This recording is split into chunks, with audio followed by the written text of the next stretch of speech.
राधे राधे भक्तों, महादेव के 12 ज्योतिर्लिंगों की कथा श्रृंखला में आपका फिर से स्वागत है। शिव की महिमा का गान करते हुए इस पवित्र सावन मास में आज हम सुनेंगे नागेश्वर ज्योतिर्लिंग की कथा। इस पवित्र मास में महादेव के सुंदर चरित्र का वर्णन सुनना और पढ़ना चाहिए। गुजरात के पश्चिमी तट पर स्थित द्वारिका में यह ज्योतिर्लिंग स्थापित है। विशाल परिसर में फैले हुए इस ज्योतिर्लिंग की कथा अत्यंत सुंदर है। आइए अब जानते हैं इस ज्योतिर्लिंग का प्रादुर्भाव कैसे हुआ। यह वर्णन हमें मिलता है शिव पुराण में। एक समय की बात है, पश्चिमी समुद्र तट पर एक वन बसा था, जहाँ पर दारुक नामक राक्षस अपनी पत्नी दारुका के साथ रहता था। उस वन का विस्तार चारों ओर से 16 योजन था। ये कोई साधारण वन नहीं था। महादेवी पार्वती ने इस वन की देखरेख का कार्य दारुका को सौंपा था। माता पार्वती से प्राप्त इस वरदान के कारण दारुका हमेशा अहंकार में रहती। वह जहाँ कहीं भी जाती उस वन को अपने साथ ले जाती। यह वन सभी मूलभूत सुविधाओं से संपन्न था। उसका पति दारुक महान बलशाली राक्षस था। उसने बहुत से राक्षसों को अपने साथ लेकर समाज में आतंक फैलाया हुआ था। वह यज्ञ आदि शुभ कार्यों को नष्ट करता हुआ संत महात्माओं का संहार करता था। वह प्रसिद्ध धर्मनाशक राक्षस था। पश्चिम समुद्र के किनारे सभी प्रकार की देखभाल करता और ऋषि मुनियों को प्रताड़ित करता। उससे पीड़ित होकर आम जनता ने महर्षि और्य के पास जाकर अपना कष्ट सुनाया। शरणागतों की रक्षा का धर्म पालन करते हुए महर्षि और्य ने राक्षसों को शाप दे दिया।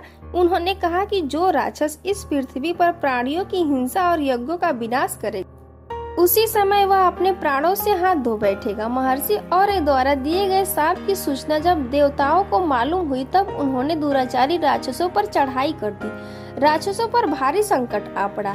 यदि वे युद्ध में देवताओं को मारते हैं तो शाप के कारण स्वयं मर जाएंगे, और यदि उन्हें नहीं मारते हैं तो पराजित होकर स्वयं भूखों मर जाएंगे। उस समय दारुका ने राक्षसों को सहारा दिया और भवानी के वरदान का प्रयोग करते हुए वो संपूर्ण वन को लेकर समुद्र में जा बसी। इस प्रकार राक्षसों ने धरती को छोड़ दिया और निर्भया पूर्वक समुद्र में निवास करते हुए वहां भी प्राणियों को सताने लगे। एक बार धर्मात्मा और सदाचारी सुप्रिय नामक शिव भक्त वैश्य था। वह जब वह नौका पर सवार होकर समुद्र में जल मार्ग से कहीं जा रहा था, उस समय दारुक ने उस पर आक्रमण कर दिया। राक्षस दारुक ने सभी लोगों सहित सुप्रिय का अपहरण कर लिया और अपनी पुरी में ले जाकर उसे बंदी बना लिया। चूंकि सुप्रिय शिव जी की आराधना में तन्मय से लगे रहते थे, कारागार में भी उनकी आराधना बंद नहीं हुई और उन्होंने अपने अन्य साथियों को भी शिव जी की आराधना के प्रति जागरूक कर दिया। वे सभी शिव भक्त बन गए। कारागार में शिव भक्ति का ही बोलबाला हो गया। जब इसकी सूचना राक्षस दारुक को मिली तो वह क्रोध में उबल पड़ा। उसने देखा कि कारागार में सुप्रिय ध्यान लगाए बैठा है, तो उसे डांटते हुए बोला, वैश्य, तू आंख बंद करके मेरे विरुद्ध कौन सा षड्यंत्र रच रहा है। वह जोर जोर से चिल्लाता हुआ धमका रहा था।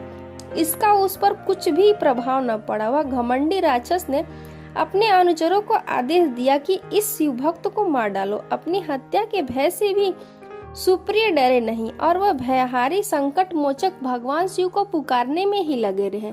इस प्रकार सुप्रिय वैश्य की प्रार्थना को सुनकर भगवान शिव एक बीड़ से प्रकट हो गए और आश्चर्य की बात ये थी कि उनके साथ ही 4 दरवाजाओं का एक सुंदर मंदिर प्रकट हुआ। उस मंदिर के मध्य भाग में गर्भगृह में एक दिव्य ज्योतिर्लिंग प्रकाशित हो रहा था तथा शिव परिवार के सभी सदस्य भी उसके साथ विद्यमान थे। वैश्य सुप्रिय ने भगवान शिव परिवार सहित उस ज्योतिर्लिंग का दर्शन और पूजन किया। अपने भक्त की रक्षा के लिए भगवान शिव ने अपने पाशुपात्र से सभी राक्षसों को काट डाला। अपने भक्तों को उत्तम वरदान देते हुए भगवान शंकर ने कहा, आज से इस वन में सदा ब्राह्मण, क्षत्रिय, वैश्य और शूद्र इन 4 वर्णों के धर्म का पालन होगा।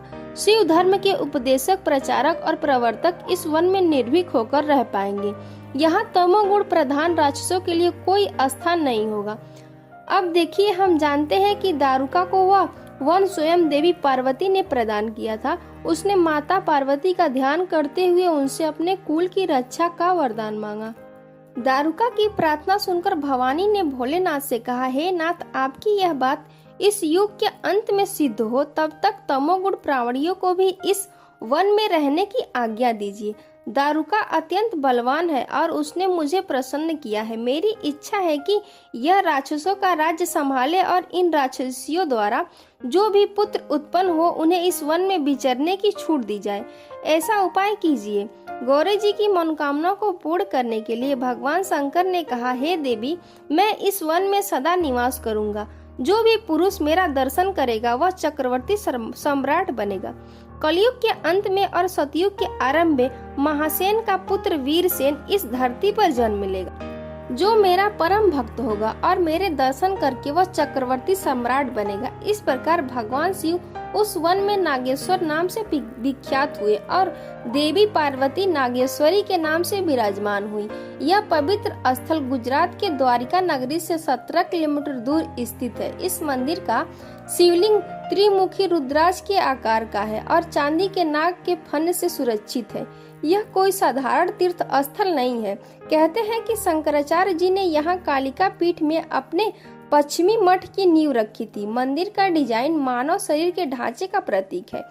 महाद्वार पैरों का प्रतिनिधित्व करता है। भगवान हनुमान और गणेश जी की दो मूर्तियों के बीच स्थित प्रवेश द्वार मानव शरीर के हाथों का प्रतीक है। सभा मंडप प्रार्थना सीट वाला एक हाल है। शरीर का पेट और छाती है। अंत में गर्भगृह में स्थित केंद्रीय शिवलिंग शरीर का सिर है।